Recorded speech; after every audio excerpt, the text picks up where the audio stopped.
বৃহস্পতিবার রাতে ইশারের পর একটা আমল করুন, আপনার সব গুনাহ ক্ষমা হয়ে যাবে, চেহারায় সৌন্দর্য বৃদ্ধি পাবে এবং মনের সব আশা পূরণ হয়ে যাবে ইনশাআল্লাহ। আপনি আল্লাহর কাছে যা দোয়া করবেন, যত পাপ আপনি করেছেন, কে নাই পাপ ছাড়া? প্রিয় ভাইরা আমার, আপনি আমলটি শেয়ার করে দিবেন। আপনি আমল না করে সওয়াব পেতে পারেন। সেটি কিভাবে জানেন? রাসূল সাল্লাল্লাহু আলাইহি সাল্লাম বলেন, বাল্লিগু আন্নি ওয়ালাউ আয়া। একটি আয়াত, একটি হাদিস, একটি আমল যখন তুমি জানতে পারো, সেটি শেয়ার করে দাও, সেটি সবার কাছে, তোমার ভাইদের কাছে জানিয়ে দাও।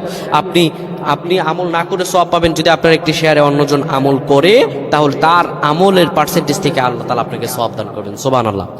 বৃহস্পতিবার ইশার নামাজের পরে আপনি কিবলামুখী হয়ে যাবেন। রাসূলুল্লাহর শিখানো আমল, সে আমলটি হলো, নবীজি সাল্লাল্লাহু আলাইহি সাল্লাম বলেন, ইশারের পরে যে ব্যক্তি সূরাতুল মুলক তেলাওয়াত করবে, এই সূরাতুল মুলক তেলাওয়াত করার কারণে আল্লাহ রাব্বুল আলামিন তার গুনাহগুলো ক্ষমা করে দিবেন এবং কবরের মধ্যে তার আমলগুলো হবে একটা পাখির মতো, একটা পাখির মতো হবে।